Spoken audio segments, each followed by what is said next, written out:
Sinungaling kayong lahat. Buhay ang nanay ko. Hindi siya patay. Ang sigaw na yon ay parang isang basag na salamin na humiwa sa gitna ng marangyang musika ng orkestra. Napatigil si Felipe sa pag-inom ng kanyang champagne. Ang puso niya, na kanina pamanhid sa gitna ng libu-libong palakpak at papuri, biglang tumibok ng mabilis. Hindi dahil sa takot, kundi dahil sa isang pamilyar na kirot. Ilang minuto pa lang ang nakalilipas, nakatayo siya sa entablado, nakasuot ng barong na nagkakahalaga ng higit pa sa kinikita ng isang pamilya sa loob ng isang taon. Tinanggap niya ang tropeo bilang Philanthropist of the Year. Ngumiti siya sa mga kamera. Kinayanayan niya ang mga kamay ng mga don at donya. Pero sa loob-loob niya, gusto na niyang tumakbo pa uwi. Gusto niyang magkulong sa kwarto, patayin ang ilaw, at yakapin ang tanging litrato ni Karina na tinatago niya sa ilalim ng kanyang unan. 5 taon na. 5 taon na. Simula noong mawala ang babaeng nagturo sa kanya kung paano tumawa at kung paano magmahal nang walang hinihinging kapalit. Sabi nila, time heals all wounds. Pero para kay Felipe, ang oras ay parang asin na dahan-dahang idinidildil sa sugat na hindi kailanman naghihilom. At ngayon, ang sigaw ng batang yon ay tila boses na nanggaling sa hukay ng kanyang nakaraan. Napatingin ang lahat ng bisita sa may pinto ng Grand Ballroom. Doon, nagpupumiglas ang isang batang lalaki. Ang dumi-dumi nito, punit-punit ang t-shirt na suot at walang sapin sa paa. Ang payat ng kanyang katawan ay halatang bunga ng gutom. Pero ang kanyang mga mga mata niya ay nag-aapoy sa galit at desperasyon. 2 malalaking security guard ang humablot sa magkabilang braso ng bata. Bitawan niyo ako. Kailangan ko makausap si Sir Felipe. Sigaw ng bata habang pilit na sumisipa. Narinig ni Felipe ang bulungan ng mga bisita. May mga nagtakip ng ilong. May mga umirap. Dagyang lumapit si Ariana kay Felipe. Hinawakan nito ang braso niya ng mahigpit. Ang mga kuko nito ay halos bumaon sa kanyang balat. Don't mind him, honey. Bulong ni Ariana, pero rinig ni Felipe ang tigas sa boses nito. Security breach lang ito. Ipapalabas ko na siya. Humarap si Ariana sa head ng security at sumenyas.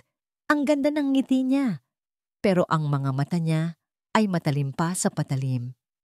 Please remove this eyesore immediately, utos ni Ariana. Hinila ng mga guard ang bata palabas, parang basura kung ituring nila ito.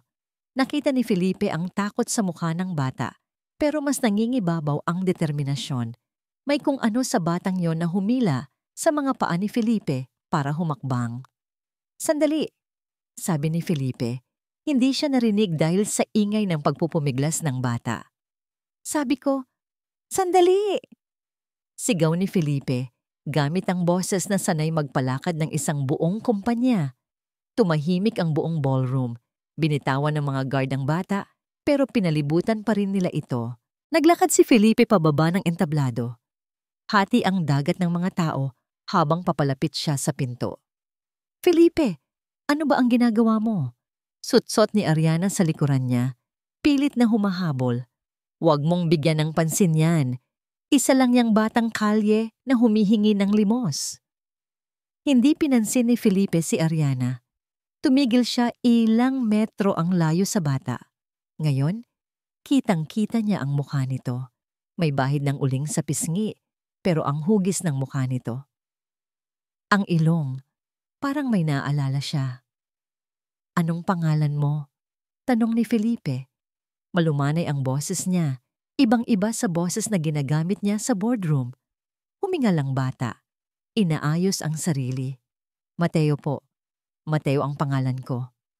Mateo, ulit ni Felipe. Parang musika ang pangalan. Bakit ka nandito, Mateo? Bakit ka sumisigaw? Tumingin si Mateo kay Ariana, tapos binalik ang tingin kay Felipe. Kasi po, hawak nila ang nanay ko. Sabi nila patay na siya, pero buhay pa po siya. Nasa bayhay na kulay abos siya. Tumawa ng mahina si Ariana. Isang tawa na puno ng pangmamaliit. Oh my God, Felipe. See, he's delusional. Baliw yata ang nanay nito o baka siya mismo. Halika na. Nakakahiya sa mga investors. Hinawakan ni Ariana ang braso ni Felipe para hilahin pabalik. Pero hindi gumalaw si Mateo. Dahan-dahang dinukot ng bata ang kamay niya sa bulsa ng kanyang punit na shorts. Hindi ako baliw, madiing sabi ni Mateo. Inilabas niya ang kanyang kamao at ibinuka ito sa harap ni Felipe. Isang bagay ang bumagsak mula sa maruming palad ng bata at lumambitin sa ere. Napasinghap si Felipe. Parang tumigil ang pag-ikot ng mundo. Lahat ng ingay sa paligid, ang lagaslas ng aircon, ang bulungan, ang kalansing ng mga baso ay biglang nawala. Ang tanging naririnig niya ay ang dagundong ng sarili niyang puso. Doon, sa kamay ng batang gusgusin, ay isang luma at pudpod na rosaryo. Gawa ito sa simpleng kahoy, pero ang krus nito ay may natatanging ukit. Isang maliit na ukit ng notang musikal sa likod ng krus. G-clef, nanlabo ang paningin ni Felipe. Naalala niya ang gabing iyon, 5 taon na ang nakakaraan. Ang gabi bago ang aksidente. Siya mismo ang nag-ukit niyon gamit ang pocket knife habang nakaupo sila ni Karina sa dalampasigan. Ibinigay niya iyon kay Karina at sinabing, kahit anong mangyari, ang musika ng pagmamahal ko ay laging sasama sa'yo. Iyon ang huling bagay na hawak ni Karina bago ito idineklarang patay sa sunog. Sabi ng mga pulis, natupok ang lahat ng gamit ni Karina. Walang natira. Kaya paanong nasisikatan ng ilaw ng chandelier ang rosaryong ito ngayon? Nanginginig ang mga kamay na inabot ni Felipe ang rosaryo. Hinawakan niya ito na parang babasaging kristal. Mainit pa ito mula sa palad ng bata. Amoy usok, amoy lupa. Pero ito nga, ito ang rosaryo ni Karina. Saan? Nabulol si Felipe. Ang lalamunan niya ay parang tinuyuan ng tubig. Saan mo nakuha ito? Tumingala si Mateo. Tumulo ang luha sa marungis nitong pisngi. Bigay po yan ni Nanay Karina sa akin. Sabi niya, ibigay ko daw yan sa taong pinakamamahal niya kapag nasa panganib siya. Napaluhod si Felipe sa harap ng bata. Wala na siyang pakialam kung marumihan ang kanyang mamahaling pantalon. Hinawakan niya ang magkabilang balikat ni Mateo. Si Karina. Halos pabulong na, sabi ni Felipe. Takot na baka panaginip lang ang lahat. Ang nanay mo, buhay siya? Tumango si Mateo. At sa sandaling iyon, nakita ni Felipe ang isang bagay sa mga mata ng bata na nagpayanig sa kanyang buong pagkatao. Hindi lang ito basta bata. Ang hugis ng mga mata nito, ang paraan ng pagtitig nito, kamukhang-kamukha ni Karina. Opo, sagot ni Mateo. Ang boses ay basag. Buhay po siya, Sir Felipe, at hinihintay ka niya. Sa likod ni Felipe, namutla si Ariana. Nabitiwan niya ang kanyang clutch bag. Ang tunog ng pagbagsak nito ay parang hudyat ng isang digmaan na magsisimula pa lamang. Dahan-dahang tumayo si Felipe, hawak ng mahigpit ang rosaryo sa kanyang dibdib at humarap kay Ariana. Ang tingin na ibinigay niya sa kanyang fiancé ay hindi na ang tingin ng isang sunod-sunurang lalaki. Ito ay tingin ng isang halimaw na nagising mula sa mahabang pagkakahimbing. Nanuyo ang lalamunan ni Ariana. Ang tibok ng puso niya ay parang tambol na pilit binabasag ang kanyang dibdib. Nakita niya kung paano hawakan ni Felipe ang rosaryo. Nakita niya ang paglambot ng mukha ng kanyang fiancé. Isang ekspresyon na hindi niya nakita sa loob ng 5 taon. Isang ekspresyon na nakalaan lang para sa patay na asawa nito. Para kay Karina, hindi ito pwede. Pinilit ni Ariana na hilahin ang sulok ng kanyang mga labi pa itaas. Isang ngiti. Kailangan niyang ngumiti. Iyon ang sandata niya. Iyon ang maskarang nagdala sa kanya mula sa pagiging apong anak ng labandera papunta sa tuktok ng alta sosyedad. Humakbang siya palapit kay Felipe. Ipinatong niya ang kamay sa balikat nito. Marahan pero may diin. Honey, malambing niyang bulong kahit na gusto na niyang sumigaw sa takot. Felipe, look at me. Hindi lumingon si Felipe. Nakapako ang tingin nito sa batang gusgusin. Honey, please, dagdag ni Ariana. Nilakasan ng kaunti ang boses para marinig ng mga tsismoso sa paligid. Na-stress ka lang. Scam ito. Modus yan ng mga sindikato. Nagnanakaw sila ng mga gamit. Baka ninakaw lang ng batang yan ang rosaryo kung saan. Doon lang lumingon si Felipe. Ang mga mata nito ay puno ng luha. Pero sa likod ng luha, mayroong pagdududa. Paano kung totoo, Ariana? Tanong ni Felipe. Ang boses nito ay nanginginig. Paano kung buhay siya? Naramdaman ni Ariana ang lamig na gumapang sa kanyang likod. Kailangan niyang kumilos. Agad. Sumenya siya sa head of security. Mabilis na lumapit ang mga guard. Sa pagkakataong ito, hindi na sila nagdalawang isip. Hinablot nila ang bata. Bitawan niyo ako. Sir Felipe, tulungan niyo ako. Sigaw ni Mateo. Nagpapiglas ang bata. Parang isang maliit na hayop na na-corner. Ilalabas lang natin siya para makapag-usap kayo ng maayos, sir. Sabi ng head guard kay Felipe. Tumango si Ariana sa guard. Isang tango na may halong utos. Ilayo niyo siya. Ngayon na. Habang hilahila ng mga guard ang bata palabas ng ballroom, napansin ni Ariana na sinundan sila ng tingin ni Felipe. Hawak pa rin ni Felipe ang rosaryo. Mahigpit na mahigpit. Excuse me, honey, sabi ni Ariana. Kukuha lang ako ng tubig para sa'yo. Namumutla ka. Hindi na niya hinintay ang sagot ni Felipe. Tumalikod si Ariana at naglakad ng mabilis patungo sa powder room. Pagkasara ng pinto, bumagsak ang kanyang mga balikat. Sumandal siya sa marmol na lababo at huminga ng malalim. Nanginginig ang kanyang mga kamay habang binubuksan ang kanyang mamahaling clutch bag. Kinuha niya ang cellphone. 5 taon. 5 taon siyang naghirap para burahin ang lahat ng bakas ni Karina. Siya ang nagplano ng lahat, ang aksidente sa sunog. Ang mga pekeng medical records, ang pagbabayad sa mga staff ng punerarya. Ginawa niya ang lahat para makaahon. Sa lusak, naalala niya ang amoy ng estero sa labas ng bahay nila noon. Naalala niya ang gutom na gumuguhit sa tiyan niya habang pinapanood niyang kumakanta si Karina sa entablado, kumikinang, habang siya ay nasa gilid lang, taga-abot ng tubig, taga-punas ng pawis.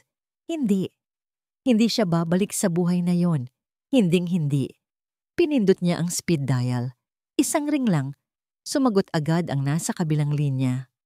Ma'am, boses ni Berto. Magaspang, walang modo. Tanga ka! Sigaw ni Ariana ng pabulong, tinitingnan ang sarili sa salamin. Ang mukha niya sa refleksyon ay hindi mukha ng isang anghel na pilantropo. Mukha ito ng isang demonyo. Bakit, ma'am? Anong nangyari? Tanong ni Berto. Halatang nagising mula sa tulog. Ang bata! Nakatakas ang pesteng bata! Gigil na, sabi ni Ariana. Napasok siya sa event. Nakausap niya si Felipe. Katahimikan sa kabilang linya. Paano nangyari yon? Ang sabi ng mga tauhan ko, wala akong pakialam sa sinabi ng mga bobo mong tauhan. Putol ni Ariana. Nasa labas na siya ngayon, hila-hila ng security. Pero sigurado akong tatakas yon. Matalino ang batang yon, mana sa nanay niyang ahas. Huminga siya ng malalim para pakalmahin ang sarili. Makinig ka, Berto. Hanapin mo ang bata. Ngayon din, sundan mo kung saan siya pupunta. At kapag nahanap ko na, ma'am, anong gagawin ko? Tinitigan ni Ariana ang kanyang sariling mga mata sa salamin. Ang mga matang puno ng ambisyon. Ang mga matang kayang pumatay para lang manatili sa itaas. Alam mo na ang gagawin. Malamig na utos ni Ariana. Tulad ng ginawa natin sa nanay niya. Siguraduhin mong abo na lang ang matitira. Binaba niya ang telepono. Inayos niya ang kanyang buhok. Naglagay siya ng panibagong layer ng lipstick. Pula. Kasing pula ng dugo. Huminga siya ng malalim at ngumiti sa salamin. Walang makakaagaw ng lahat ng ito sa akin. Bulong niya sa sarili. Akin si Felipe. Akin ang pera. Akin ang mundong ito. Binuksan niya ang pinto at lumabas. Handa nang ipagpatuloy ang kanyang pinakamahusay na pagganap. Tinanggal ni Felipe ang kanyang kurbata at inihagis ito sa passenger seat. Mabilis ang pagpapatakbo niya sa kanyang sasakyan, malayo sa kinang ng hotel kung saan nagaganap pa rin ang party. Iniwan niya si Ariana. Iniwan niya ang mga bisita. Sa unang pagkakataon sa loob ng mahabang panahon, sinunod niya ang dikta ng kanyang puso kaysa sa dikta ng kanyang utak.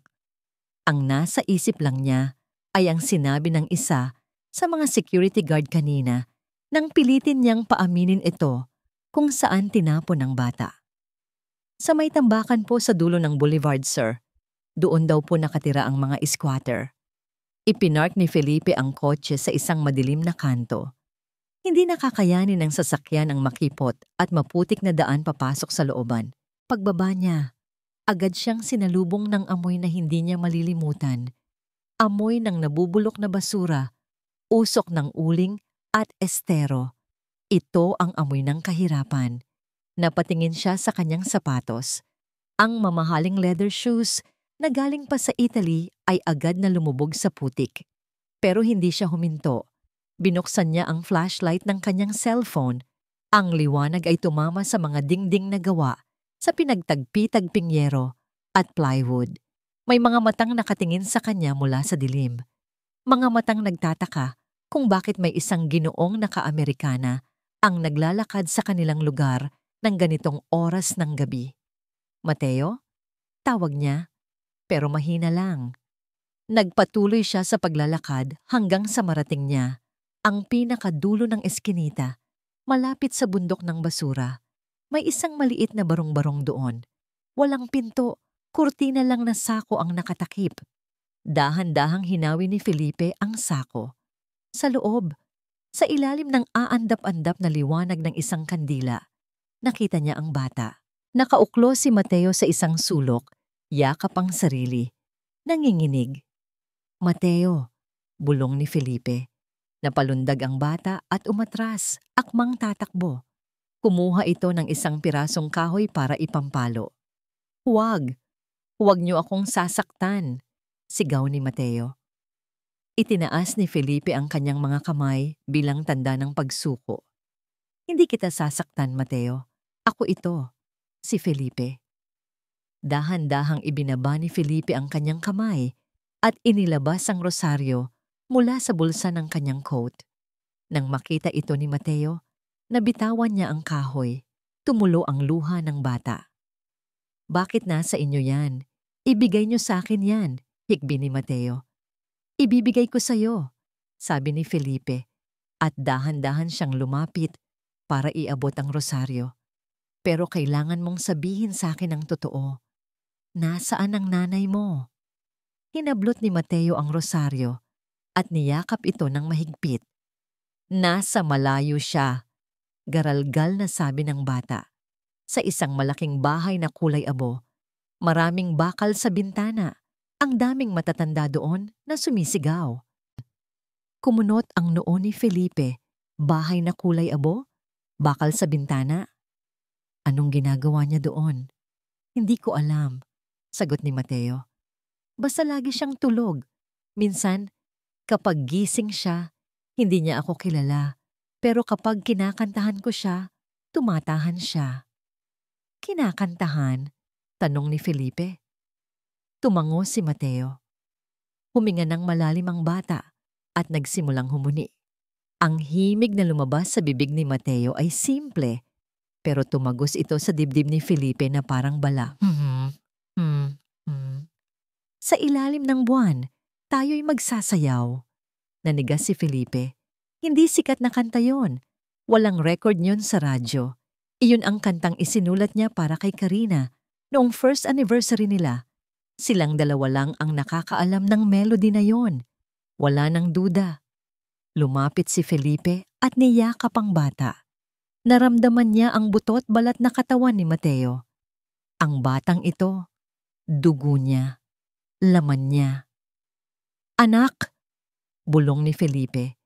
Kusang lumabas ang salita sa bibig niya. Hindi pa man siya nakakapagpaliwanag. Bigla siyang nakaamoy ng kakaiba. Masangsang, matapang, gasolina. Bago pa man makagalaw si Felipe, narinig niya ang tunog ng motorsiklo sa labas na humarurot palayo. At pagkatapos, isang malakas na whoosh! Biglang nagliwanag ang paligid. Ang sako na nagsisilbing pinto ay biglang nilamon ng apoy. "Sunog!" sigaw ni Felipe. Mabilis na kumalat ang apoy sa dingding na gawa sa tuyong plywood at plastic. Uminit agad ang loob ng barong-barong na parang impyerno. Napahiyaw si Mateo sa takot at sumiksik sa sulok. "Sir Felipe, mainit!" Ang tanging labasan ay harang na ng malaking pader ng apoy. Ang usok ay nagsisimula ng kumapal, pinapahina ang kanilang paghinga. Napatingin si Felipe sa itaas. Ang bubong ay gawa sa manipis na yero at kahoy na nagsisimula na ring magliyab. Natrap sila. At sa labas, sa gitna ng dilim, alam ni Felipe na hindi aksidente ang nangyari. May gustong pumatay sa kanila. Hindi makahinga si Felipe. Ang usok ay parang makapal na kumot na bumabalot sa kanyang mukha. Pilit na isinisiksik ang sarili sa kanyang ilong at lalamunan. Ang init ay hindi na ilisiya. Masakit na ito sa balat. "Sir Felipe, tulong!" iyak ni Mateo. Ang boses ng bata ay nagpabalik sa wisyo ni Felipe. Lumalabo na ang paningin niya dahil sa luha at usok. Pero nakita niya si Mateo na nakasiksik sa pinakasulok ng nasusunog na barong-barong, yakap-yakap ang mga tuhod. Ang apoy ay mabilis na gumapang sa mga dingding na gawa sa tuyong kahoy. Isang malaking tipak ng nagliliyab na yero ang bumagsak mula sa bubong. Ilang pulgada lang ang layo sa paanan ni Felipe. Kailangan nilang lumabas. Ngayon na, hinubad ni Felipe ang kanyang mamahaling coat. Ang coat na ito ay worth 100,000 pesos, gawa sa pinakamagandang tela mula sa Europa. Pero sa sandaling iyon, wala itong halaga kundi maging panangga. Mabilis siyang lumapit kay Mateo at ibinalot ang coat sa nanginginig na katawan ng bata. "Makinig ka sa akin ni Mateo," sigaw ni Felipe para marinig siya sa gitna ng lagaslas ng apoy. "Yakapin mo ako ng mahigpit. Huwag kang bibitaw. Huwag kang titingin sa paligid. Pumikit ka lang." Tumango ang bata. Ang mga mata ay nanlalaki sa takot. Binuhat ni Felipe si Mateo. Ang gaan. Sobrang gaan ng bata. Parang dinurog ang puso ni Felipe nang maramdaman niya ang mga buto sa likod ng bata. Tiningnan niya ang pintuan. Wala na. Harang na ng pader ng apoy. Imposibleng dumaan doon nang hindi sila malilison. Lumingalinga si Felipe. Ang likurang dingding. Gawa ito sa luma at marupok na plywood. May maliit na butas kung saan pumapasok ang kaunting hangin. Iyon lang ang pag-asa nila.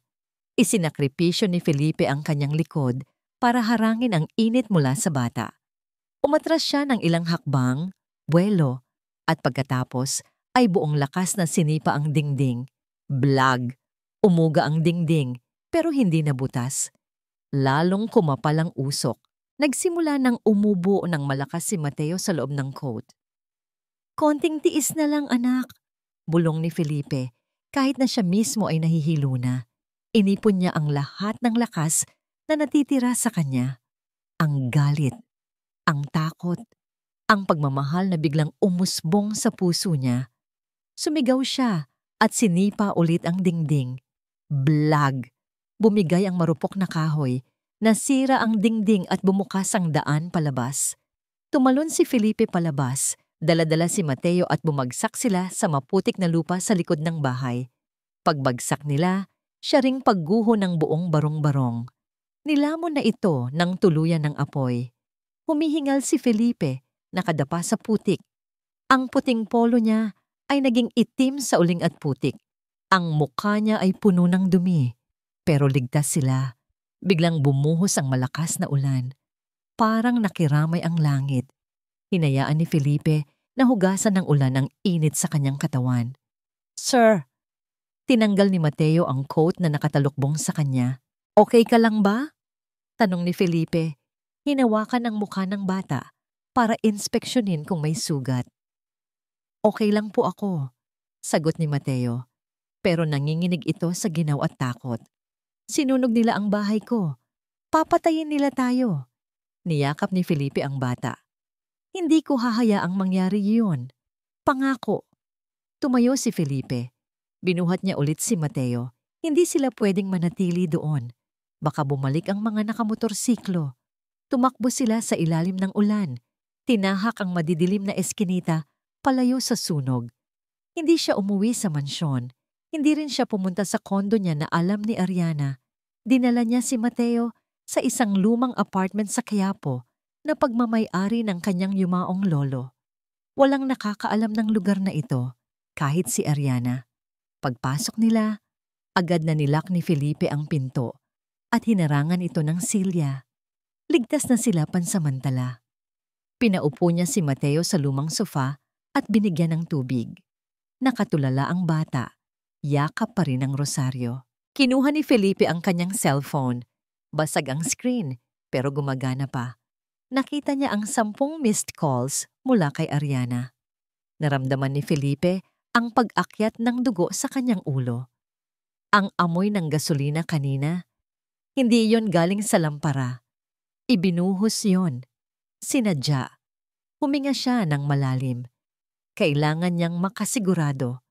Tinawagan niya si Ariana. Isang ring pa lang, sumagot na agad ito. "Oh my God, Felipe!" Boses ni Ariana, puno ng pag-aalala. Halos pasigaw. "Saan ka nagpunta? Kanina pa ako tumatawag. Sobrang nag-aalala ako sa'yo." Napapikit si Felipe. "Ang galing umarte." "Nahanap ko ang bata, Ariana," sabi ni Felipe. Kalmado ang boses niya. Walang emosyon. Katahimikan sa kabilang linya. Ang bata?" Nautal na sagot ni Ariana. Yung sinungaling na bata sa party? Kasama mo siya?" "Oo. Kinausap ko siya sa bahay nila sa may Reels." "Felipe, umuwi ka na please. Delikado dyan," sabi ni Ariana. "Baka kung anong gawin sa'yo ng mga sindikato na yan, hayaan mo na ang mga pulis ang mag-handle sa kanila." Hindi sumagot si Felipe. Hinintay niya ang susunod na sasabihin nito. "Honey, please," dagdag ni Ariana. At narinig ni Felipe ang takot sa boses nito. "Sabihin mo sa akin na nakaalis ka na dyan. Sabihin mo sa akin na hindi ka naabutan ng sunog." Natigilan si Felipe. Parang binuhusan siya ng malamig na tubig. Mahigpit ang pagkakahawak niya sa cellphone. "Sunog?" tanong ni Felipe. "Oo, yung sunog." Nabulol si Ariana. Di ba sabi mo nasa Riles ka? May narinig ako sa balita na may sunog daw sa area na yon." Tumingin si Felipe kay Mateo. Wala pang balita. Kakaalis lang nila doon. Walang reporters, walang bombero. Imposibleng nasa balita na ito agad. Alam ni Ariana na may sunog dahil siya ang nagpautos nito. "Wala akong sinabing may sunog, Ariana," malamig na sabi ni Felipe. "Ha? Akala ko kasi..." "Sige na," putol ni Felipe. "Lobat na ako." "Felipe, wait! Saan ka?" Pinatay ni Felipe ang tawag. Tinanggal niya ang SIM card ng kanyang cellphone at binali ito sa dalawa. Tumingin siya sa bintana, sa labas kung saan patuloy ang pagbuhos ng ulan. Ang babaeng papakasalan niya. Ang babaeng pinagkatiwalaan niya ng buhay niya. Gusto siyang patayin. Lumingon siya kay Mateo na ngayon ay nakatulog na sa sofa dahil sa pagod. Wala nang atrasan nito. Giyera na. Napangiwi si Mateo nang dumampi ang bulak na may gamot sa kanyang braso. "Masakit ba?" tanong ni Sir Felipe. Tumango si Mateo, pero hindi siya umiyak. Sanay na siya sa sakit. Sanay na siya sa gutom, pero hindi siya sanay sa ganito. Hindi siya sanay na may nag-aalaga sa kanya. Tinitigan niya ang lalaking nasa harap niya. Ang akala niya, lahat ng mayaman ay masama. Tulad ni Ma'am Ariana na laging naninigaw kapag bumibisita sa bahay na kulay abo. Tulad ng mga guard na kumaladkad sa kanya kanina. Pero si Sir Felipe, iba siya. Kahit punit-punit na ang damit nito at puno ng uling ang mukha, parang ang liwanag pa rin ng aura nito. Para siyang anghel na bumaba sa impyerno para samahan siya. Bakit niyo po ako tinulungan? Mahinang tanong ni Mateo. Sabi ni nanay, wala daw pakialam ang mga mayayaman sa mga katulad namin. Natigilan si Felipe sa paglilinis ng sugat. Tumingin ito sa mga mata ni Mateo. Malungkot ang mga mata nito, parang laging may hinahanap. Dahil naniniwala ako sa iyo, Mateo, sagot ni Felipe. At dahil kilala ko ang nanay mo. Bumilis ang tibok ng puso ni Mateo. Kilala niyo po si Mama Karina? Tumango si Felipe. Kinuha nito ang rosaryo na nakapatong sa mesa at ibinigay kay Mateo. Siya ang nagturo sa akin kung paano magmahal ng musika, sabi ni Felipe. Yung kanta na kinakanta mo kanina, ako ang gumawa noon para sa kanya. Hinawakan ni Mateo ang rosaryo. Naramdaman niya ang pamilyar na bigat nito sa kanyang palad. Bigla niyang naalala ang bili ng nanay niya noong huling beses na maayos ang isip nito. Noong hindi pa ito tinuturukan ng gamot na pampatulog. Mateo, anak, kapag nakita mo na ang tatay mo o ang taong magliligtas sa atin, ipakita mo ang puso ng krus. Iyon ang laging sinasabi ni nanay. Ang puso ng krus. Tiningnan ni Mateo ang krus ng rosaryo.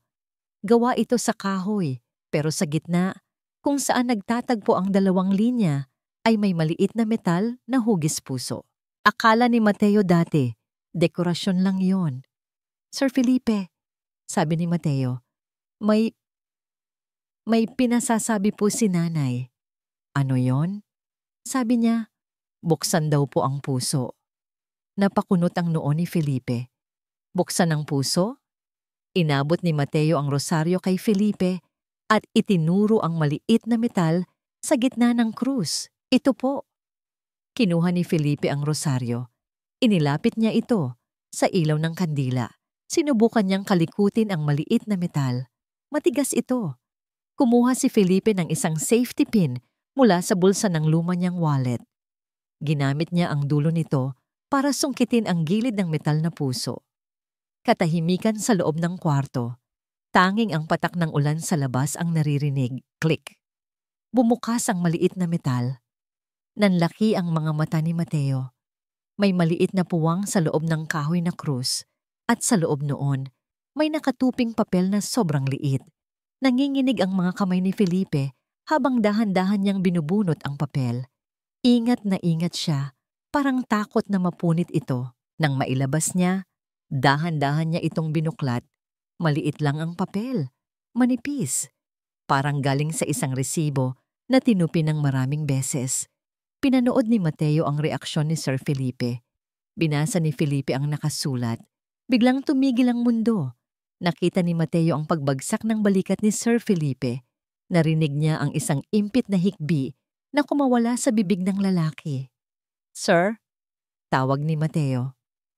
Hindi sumagot si Felipe. Tuloy-tuloy ang pagdaloy ng luha sa mga mata nito. Humahalo sa uling sa pisngi nito. Ibinaba ni Felipe ang papel sa mesa para makita rin ni Mateo. Kahit bata pa siya, marunong na siyang bumasa. Tinuruan siya ni nanay. May nakadikit na maliit na litrato, isang ultrasound ng sanggol. At sa ilalim noon, may sulat kamay na pamilyar kay Mateo. Sulat ni nanay. Felipe, siya si Mateo. Ang ating musika, ang ating anak. Iligtas mo kami. Napatingin si Mateo kay Felipe. Ang lalaking ito, ang lalaking nagligtas sa kanya sa sunog, ang lalaking naglinis ng sugat niya. Siya ang tatay. Anak. Ang boses ni Felipe ay basag, puno ng sakit at pagsisisi. Lumuhod si Felipe sa harap ng sofa, sa harap ni Mateo. Niyakap niya ng mahigpit si Mateo. Sobrang higpit na parang ayaw na niya itong pakawalan habang buhay. Naramdaman ni Mateo ang pagyugyog ng balikat ng kanyang ama. Umiiyak ito ng malakas. "Patawarin mo ako," hagulgol ni Felipe sa balikat ni Mateo. "Patawarin mo ako kung wala ako sa tabi niyo. Patawarin mo ako kung hinayaan kong maghirap kayo ng nanay mo. Hindi ko alam. Hindi ko alam." Sa unang pagkakataon, sa loob ng 5 taon, naramdaman ni Mateo na ligtas siya. Dahan-dahan niyang itinaas ang kanyang maliit na kamay at hinaplos ang likod ng kanyang ama. "Tahan na po," bulong ni Mateo. Kahit tumutulo na rin ang luha niya. "Andito ka na. Nahanap mo na kami." Humiwalay si Felipe sa pagkakayakap. Hinawakan niya ang mukha ni Mateo. Tinitigan niya ang bawat sulok ng mukha ng bata na parang kinakabisado ito. "Tama ka, Mateo," sabi ni Felipe. Pinunasan nito ang luha gamit ang likod ng palad. Nagbago ang ekspresyon ni Felipe. Nawala ang lungkot. Napalitan ito ng isang matinding determinasyon. Ang apoy na nakita ni Mateo sa sunog kanina ay wala kalingkingan sa apoy na nakikita niya ngayon sa mga mata ng kanyang ama. "Huwag mo na akong tawaging sir," sabi ni Felipe. Hinawakan ni Felipe ang kamay ni Mateo at hinalikan ito. "Tawagin mo akong papa. Dahil simula ngayon, walang sino man ang pwedeng manakit sa inyo ng mama mo." Tumayo si Felipe. Kinuha niya ang rosaryo at isinuot ito sa leeg ni Mateo. "Magpahinga ka na muna, anak. Mag-ipon ka ng lakas," sabi ni Felipe habang kinukumutan siya. "Saan ka pupunta, Papa?" tanong ni Mateo. Naglakad si Felipe papunta sa pinto. Tumingin ito sa labas, sa dilim, kung saan nagtatago ang mga kaaway nila. "May sisingilin lang ako," sagot ni Felipe. "At pagkatapos, kukunin natin ang nanay mo. Uuwi tayong buo." Ibinato ni Ariana ang kanyang cellphone sa pader. Crack! Nabasag ang screen tulad ng pekeng nanangiti na kanina pa niya suot-suot. "Damn it, Felipe! Damn it!" Sumigaw siya sa loob ng kanyang walk-in closet. Hinablot niya ang mga nakasabit na mamahaling damit, Gucci, Prada, Chanel, at ibinalibag ang mga ito sa sahig. Alam na ni Felipe. Naramdaman niya ito sa lamig ng boses nito kanina. Ang Felipe na kilala niya, ang tangang Felipe na sunod-sunuran sa kanya, ay patay na. Ang kausap niya kanina ay isang lalaking handang pumatay. Huminga ng malalim si Ariana. Tumayo siya at tiningnan ang sarili sa salamin. Gulo-gulo ang buhok, kalat ang maskara. "Hindi!" bulong niya. "Hindi ako matatalo. Ako si Ariana. Ako ang magiging Mrs. Velarde." Kung giyera ang gusto ni Felipe, giyera ang ibibigay niya. Pero hindi gagamit si Ariana ng baril o apoy. Gagamitin niya ang pinakamatalim na sandata sa mundo, ang opinyon ng publiko. Naglakad siya palabas ng kwarto at tinawagan ang kanyang private lawyer. "Attorney," malamig na sabi ni Ariana, "ilabas mo na ang mga dokumento. Yung medical records na pinagawa natin last year, yung tungkol sa mental instability ni Felipe." Narinig niya ang pag-aalinlangan sa kabilang linya. "Ma'am, sigurado po ba kayo? Kapag inilabas natin to, mawawalan siya ng kontrol sa kumpanya. Baka bumagsak ang stocks." "Gawin mo!" sigaw ni Ariana. "Freeze all his accounts, credit cards, bank transfers, lahat. Gusto kong wala siyang madukot na kahit 5 duling. Gusto kong magmakaawa siya sa akin para sa pagkain." Binaba niya ang telepono. Ngayon, ang huling yugto, ang performance ng kanyang buhay. Pagkalipas ng 2 oras, punong-puno ng reporters ang lobby ng Velarde Mansion. Ang mga camera flashes ay parang kidlat na sunod-sunod. Lumabas si Ariana. Nakasuot siya ng itim na dress, walang make-up. Mugto ang mga mata. Salamat sa sibuyas na hiniwa niya kanina. Umugong ang bulungan ng mga tao. Lumapit siya sa podium, nanginginig ang mga kamay. "Salamat, Salamat sa pagpunta nyo, panimula ni Ariana. Boses na basag. Boses ng isang babaeng wasak na wasak. Nandito ako para humingi ng tulong para sa fiancé ko kay Felipe. Tumulo ang luha sa kanyang pisngi.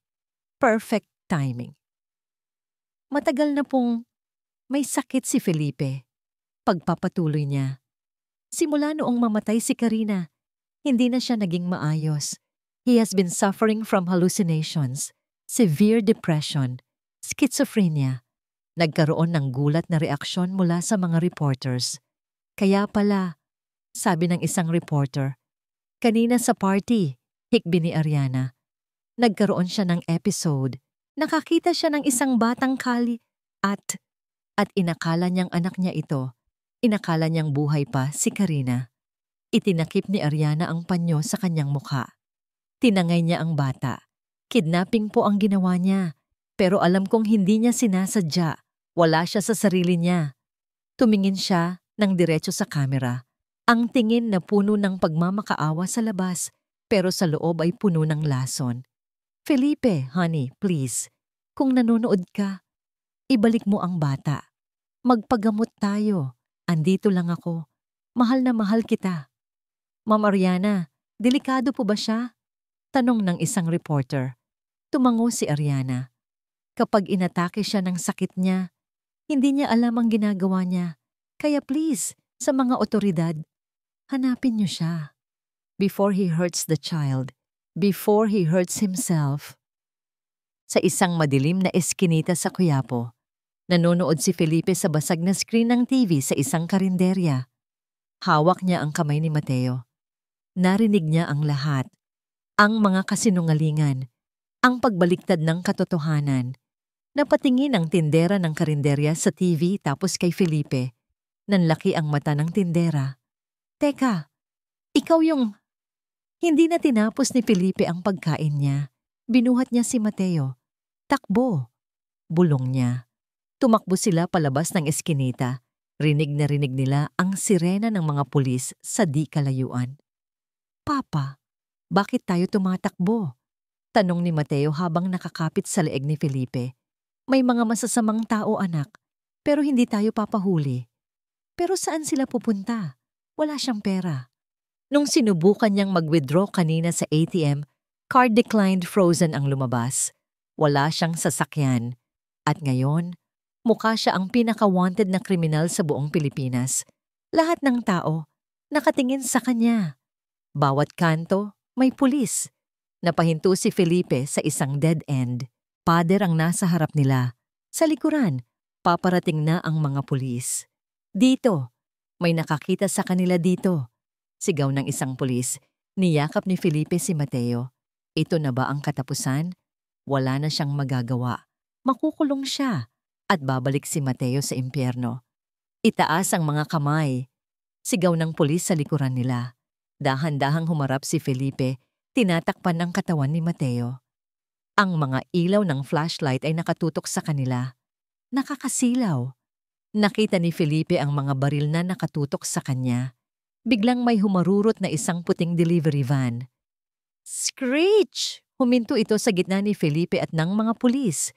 Humaharang sa mga bala. Bumukas ang sliding door ng van. Sakay! Bilis! Tumingin si Felipe sa driver. Si Dante. Ang dating abogado ng kumpanya na tinanggal ni Ariana dahil masyado itong tapat kay Felipe. Hindi nagdalawang isip si Felipe. Tumalon siya pasakay sa van kasama si Mateo. Go! Go! Sigaw ni Felipe. Pinaharurot ni Dante ang van bago pa man makapaputok ang mga pulis. Nakahiga si Felipe sa sahig ng van, hingal na hingal.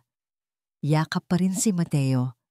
Tumingin si Dante sa rearview mirror. Grabe, Sir Felipe, muntik na kayo doon, sabi ni Dante. Napanood ko ang balita. Alam kong hindi ka baliw. Napangiti ng mapait si Felipe. Salamat, Dante. Saan tayo pupunta, sir? Hinarangan na ni Ariana ang lahat ng daan palabas ng Maynila. Tumingin si Felipe sa labas ng bintana. Sa malayo. Sa norte, sagot ni Felipe. Sa lugar na tinuturo ng Rosario. Kinuha niya ang papel na nakuha sa Rosario kanina.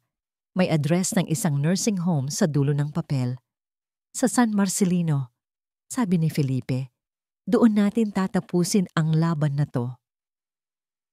Madilim at mapanganib ang gabi sa probinsya ng San Marcelino. Tumigil ang puting van sa gilid ng isang liblib na kalsada. Sa labas, tanging huni ng mga kuliglig at ang mahinang ihip ng hangin sa mga puno ang naririnig. Tumingin si Felipe sa bintana. Sa di kalayuan, nakatayo ang isang lumang gusali na gawa sa sementong kulay abo. Mataas ang pader na nakapalibot dito. May mga basag na bote at barbed wire sa tuktok. Hindi ito mukhang bahay ampunan o nursing home. Mukha itong bilibid. Sigurado ba kayong dito yon, sir? Tanong ni Dante habang nakasilip sa dashboard. Ang ilaw ng headlights ay pinatay niya na para hindi sila mahalata. Tumango si Felipe. Hawak niya ang gusot na papel. Ito ang address. Sta Lucia Wellness Center. Pero mukha itong kulungan, bulong ni Felipe. Tumingin siya sa likuran ng van. Tulog-tulugan si Mateo. Pero alam ni Felipe na gising ang diwa ng bata. Nakikiramdam. Dante, dito ka lang sa sasakyan. Kapag nakarinig ka ng sirena o putok ng baril, umalis ka na. Isama mo si Mateo. Umiling si Mateo at mabilis na bumangon. Sasama ako, Papa, matigas na sabi ng bata. Ako lang ang kilala ni Nanay. Kapag ikaw ang lumapit, magwawala yon. Takot siya sa mga lalaking naka-Amerikana. Parang sinaksak ang dibdib ni Felipe. Ang imahe ng kanyang asawa, ang babaeng punong-puno ng buhay at tapang, ngayon ay takot sa sarili niyang anino. Delikado, Mateo. Pagtanggi ni Felipe. Mas delikado kung hindi ako sasama. Alam ko kung saan ang kwarto niya. Sa dulo. Sa may basement. Wala nang nagawa si Felipe. Tama ang bata. Bumaba sila ng sasakyan ng tahimik. Ang ulan ay tumila na. Pero nag-iwan ito ng makapal na hamog. Gamit ang isang wire cutter na dala ni Dante. Binutas nila ang kinakalawang na cyclone wire sa likod ng compound. Mag-ingat kayo, sir. Bulong ni Dante bago bumalik sa van. Pumasok si Felipe at Mateo sa butas. Ang damuhan sa loob ay matataas at makakati. Gumapang sila hanggang sa makarating sa likurang pinto ng kusina. Nakapadlock ito. Hahanap sana si Felipe ng bato para pukpukin ang kandado, pero hinawakan ni Mateo ang kamay niya. Dito po, bulong ni Mateo. Itinuro ng bata ang isang maliit na bintana sa may bandang ibaba, malapit sa lupa. Bintana ito ng ventilation shaft. Kasya ako dyan. Bubuksan ko ang pinto mula sa loob. Bago pa makapigil si Felipe, sumuot na si Mateo sa butas. Parang pusa ang liksi ng bata. Ilang sandali pa, narinig ni Felipe ang click ng padlock at ang langit-ngit ng pinto. Bumukas ito ng kaunti. Nakasilip ang mata ni Mateo. Bilisan niyo po. Pumasok si Felipe. Ang amoy ang unang sumalubong sa kanya. Hindi ito amoy ng ospital na malinis. Amoy ito ng ihi, Clorox, at lumang pagkain. Nakakasuka. Madilim ang pasilyo. Tanging ang mga ilaw na kumukurap-kurap ang nagbibigay ng liwanag. Habang naglalakad sila, may naririnig silang mga ungol mula sa mga kwarto. Tulong, tubig, boses ng isang matanda. Ayoko na! Ayoko na! Iyak ng isa pa. Napakuyom ng kamao si Felipe. Ito ang wellness center na pinagmamalaki ni Ariana sa mga charity events. Ito ang pinupuntahan ng mga donasyon niya. Isa itong impyerno. Hinawakan niya ng mahigpit ang kamay ni Mateo. Nanlalamig ang paslit. Saan tayo, anak? Tanong ni Felipe. Sa baba po. Sa ilalim. Bumaba sila sa isang hagdanan na semento. Mas malamig dito, mas tahimik.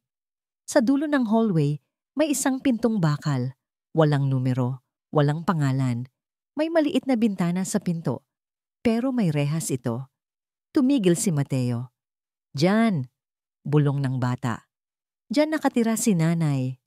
Dahan-dahang lumapit si Felipe. Ang bawat hakbang niya ay mabigat. Takot siya. Takot siya sa kung ano ang madadatnan niya. Sumilip siya sa maliit na bintana. Sa loob ng kwarto, may isang kama na walang kutsyon. Sa isang sulok, nakaupo ang isang babae. Nakatalikod ito. Mahaba at gulo-gulo ang buhok na may mga putina.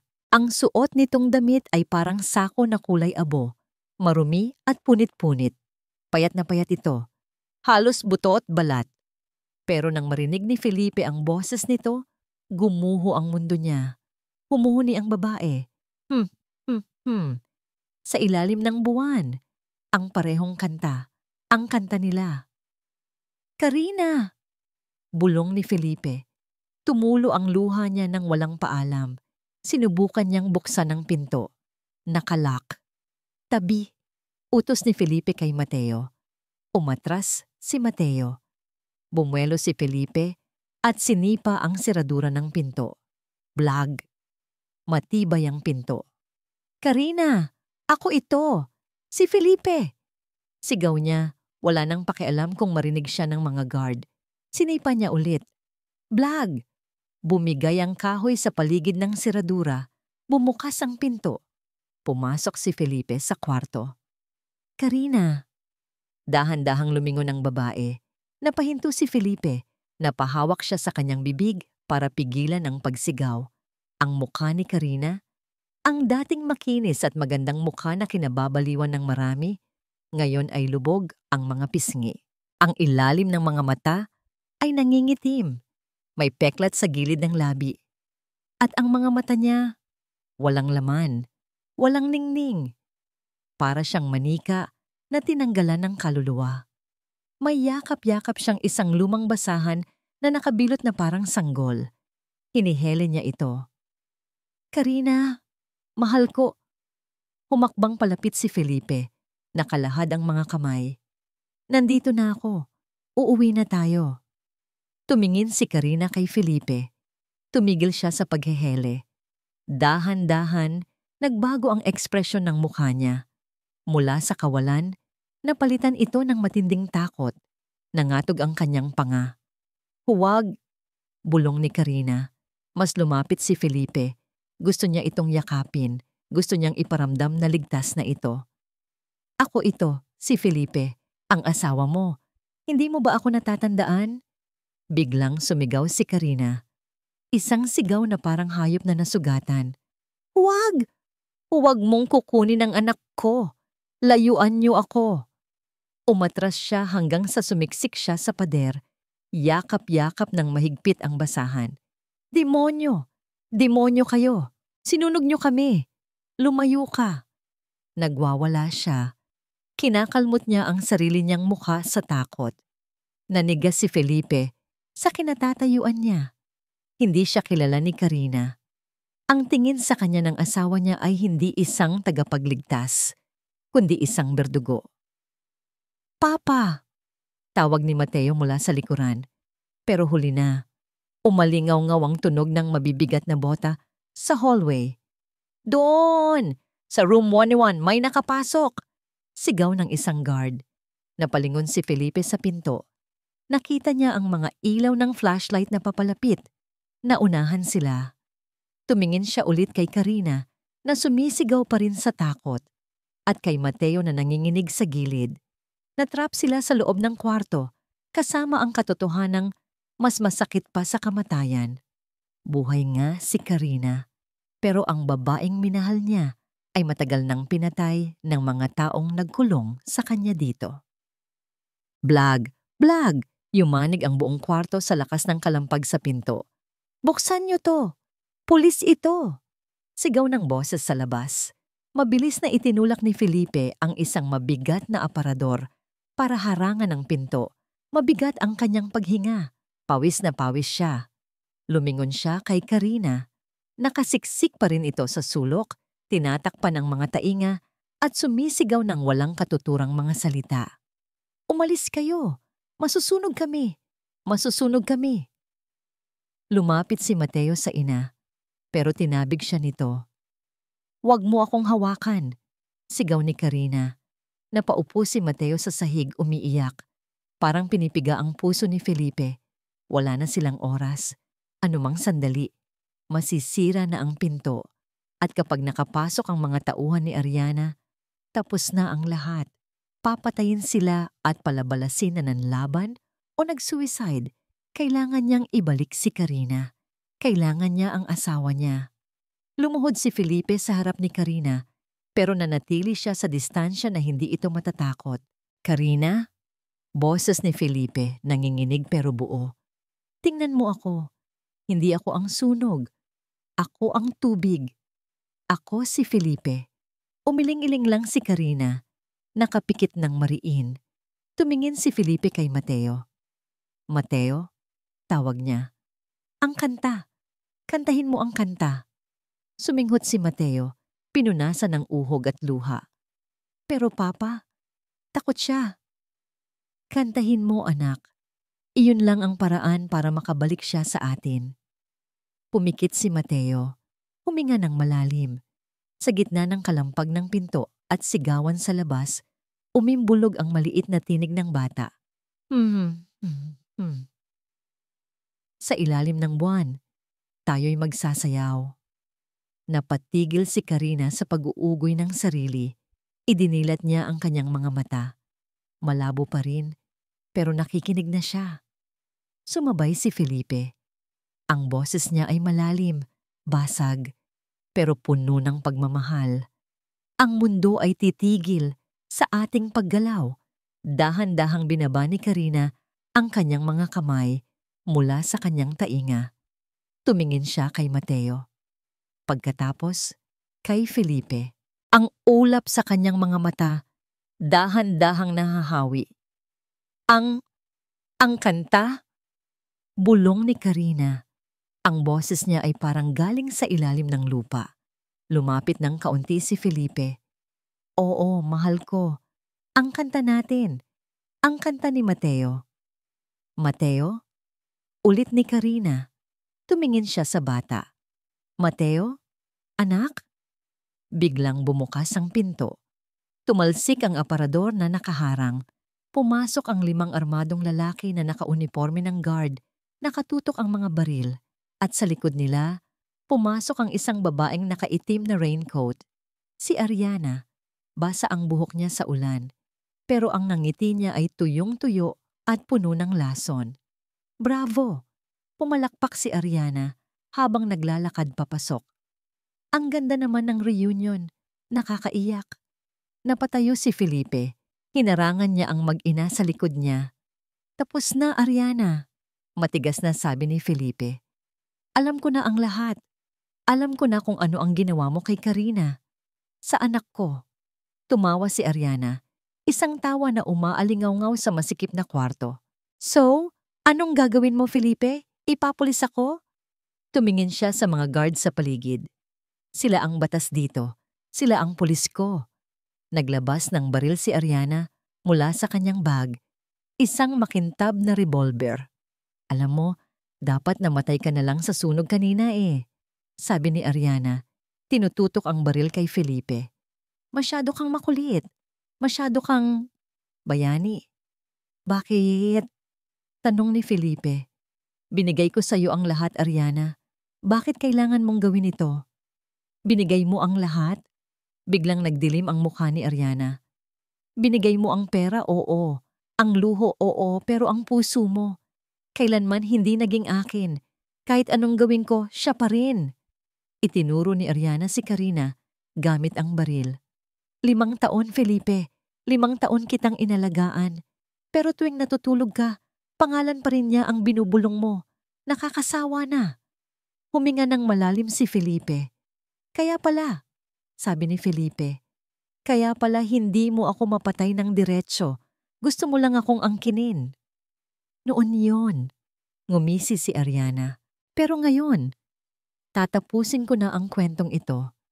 Papatayin ko silang 2 sa harap mo bago kita patayin para maramdaman mo ang sakit na naramdaman ko.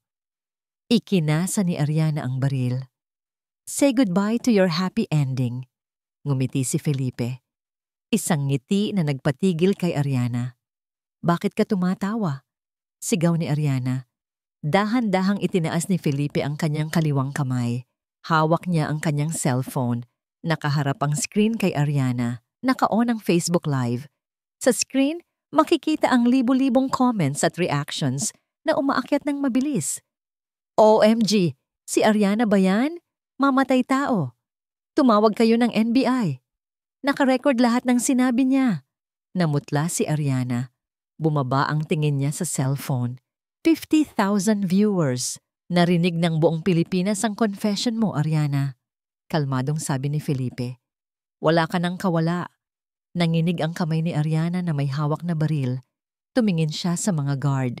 Ang mga guard ay nagtinginan sa isa't isa. Dahan-dahang ibinababa ang kanilang mga baril.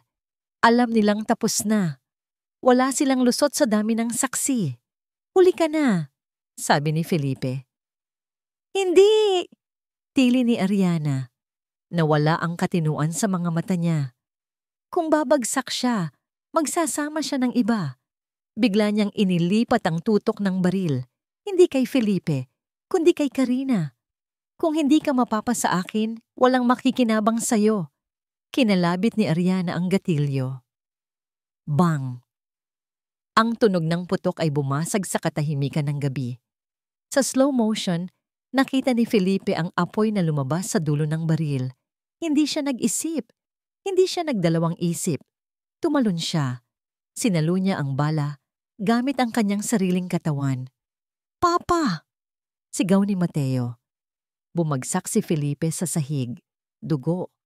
Pulang dugo ang mabilis na kumalat sa kanyang punit-punit na puting polo. Nabitawan ni Ariana ang baril na patakip siya sa bibig. Bumagsak ang cellphone sa sahig, pero nakatutok pa rin ang kamera sa kisame. Naka-live pa rin habang naririnig ng buong mundo ang kaguluhan. Felipe! Narinig ni Felipe ang boses. Hindi boses ni Mateo. Boses ng isang babae. Boses na matagal na niyang hinahanap. Gumapang si Karina palapit sa kanya. Ang mga mata nito, malinaw na. Puno ng luha, pero kilala na siya nito. Felipe, mahal ko. Hagulgol ni Karina. Hinawakan ang mukha niya na puno ng dugo. Huwag mo kaming iiwan. Ngumiti si Felipe, kahit na may dugong lumalabas sa bibig niya. Hinawakan niya ang kamay ni Karina at ipinatong sa kamay ni Mateo. Nagliwanag na ang mundo ko. Bulong ni Felipe, at pagkatapos, dumilim ang lahat. Ang katahimikan sa loob ng kwarto ay basag na basag. Ang amoy ng pulbura ay humahalo sa amoy ng luma at amag. Nakatayo si Dante sa may pintuan. Habol ang hininga. Nakita niya ang lahat. Nakita niya ang pagbagsak ni Felipe. Nakita niya ang pagtalsik ng dugo sa sahig na semento. At nakita niya si Ariana, ang babaeng akala mo ay reyna ng mundo, na ngayon ay nanginginig habang nakatingin sa kanyang mga kamay. Hindi. Bulong ni Ariana. Hindi ko sinasadya. Hindi siya dapat. Biglang dumagundong ang mga yapak sa hallway. Hindi na ito mga private guards, mga pulis na nakauniforme, at mga operatiba ng NBI. Dapa! Dumapa kayo! Sigaw ng mga pulis. Hindi gumalaw si Ariana. Nakatulala lang siya sa duguang katawan ni Felipe. 2 pulis ang dumamba kay Ariana. Pinadapa siya sa sahig at pinusasan ng kanyang mga kamay sa likod. Bitawan niyo ako. Alam niyo ba kung sino ako? Tili ni Ariana. Bumalik ang kanyang tapang, pero tunog baliw na ito ngayon. Fiancé ako ni Felipe Velarde. Ipa-fearing squad ko kayong lahat. Ma'am, you have the right to remain silent. Sabi ng opisyal habang hinihila siya patayo. Napanood ng buong Pilipinas ang ginawa niyo. Wala na kayong lusot. Habang kaladkad ng mga pulis si Ariana palabas, nagpupumiglas ito, sumisigaw at nagmumura. Wala nang natira sa kanyang poise. Ang maskara ay tuluyan nang natanggal. Agad namang lumapit ang mga paramedics kay Felipe. May pulso pa! Sigaw ng isang medic. Pero mahina, kailangan siyang madala sa ospital agad. Lumapit si Dante. Nakita niya si Mateo at Karina na nakayakap sa isa't isa sa gilid. Dugo ang duguan ng kamay ni Karina Dahil sa paghawak kay Felipe, umiiyak ito ng tahimik, parang batang naagawan ng laruan. "Ma'am Karina," malumanay na sabi ni Dante, "sumama po kayo sa amin. Gagamutin natin si Felipe." Sa ospital, parang bumagal ang oras. Nakaupo si Dante sa waiting area. Katabi niya si Mateo na nakatulog na sa pagod at si Karina na nakatitig lang sa kawalan habang nililinisan ng nurse ang mga sugat nito sa braso. 3 oras na silang naghihintay. Bawat pagbukas ng pinto ng operating room, napapatalon ang puso ni Dante. Sa labas ng ospital, dinig na dinig ang ingay ng media. Headlines na ang balita. Bilyonaryong si Felipe Velarde, binaril ng fiancé para iligtas ang dating asawa. Tapos na ang career ni Ariana, habang buhay na siyang mabubulok sa kulungan. Pero walang halaga ang hustisya kung mawawala naman si Felipe. Bumukas ang pinto ng OR. Lumabas ang doktor na nagtatanggal ng surgical mask. Tumayo agad si Dante. "Doc, kamusta siya?" Bumuntong hininga ang doktor. Pagod na pagod ito. "Masyadong malapit sa puso ang tama ng bala," sabi ng doktor. Nanlamig si Dante. Napahawak siya sa sandalan ng upuan. Pero, dugtong ng doktor at nagkaroon ng kaunting liwanag sa mukha nito. "Matibay ang kaibigan mo. Nakasurvive siya sa operasyon. Gising na siya ngayon."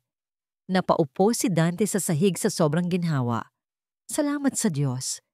Pinapasok sila sa recovery room. Maraming tubo na nakakabit kay Felipe. Maputla siya. Pero nang makita niya sila, ngumiti siya ng mahina. "Papa!" Sigaw ni Mateo at tumakbo palapit sa kama. Pero nag-ingat na hindi masagi ang mga tubo. Hinawakan ni Felipe ang kamay ng bata. "Ligtas! Ligtas ba kayo?" Garalgal na tanong ni Felipe. "Opo, sir," sagot ni Dante mula sa pinto. "Nasa kulungan na si Ariana. Kayo na lang ang hinihintay namin." Tumingin si Felipe sa likuran ni Dante. Hinahanap niya si Karina. Nakatayo si Karina sa may pinto. Takot pumasok. "Karina!" tawag ni Felipe. Dahan-dahang lumapit si Karina. Wala na ang takot sa mga mata niya, pero nandoon pa rin ang pagkalito. Hinawakan ni Karina ang kamay ni Felipe. Tinitigan niya ito na nang matagal. "Felipe!" bulong ni Karina. "Masakit ba?" "Hindi na," sagot ni Felipe. "Basta nandito ka." Tumingin ang doktor kay Felipe at nagbigay ng isang makahulugang tingin. Lumapit ang doktor at bumulong kay Felipe. "Mr. Velarde, physically, magiging okay si Mrs. Pero ang brain damage dahil sa mga gamot na itinurok sa kanya sa loob ng 5 taon, maaaring permanente na. She might never be the same woman you married. Ang isip niya ay mananatiling parang sa bata." Tumingin si Felipe kay Karina. Nilalaro ni Karina ang mga daliri niya. Parang isang inosenteng bata. Ngumingiti ito sa kawalan. Hindi na babalik ang dating Karina.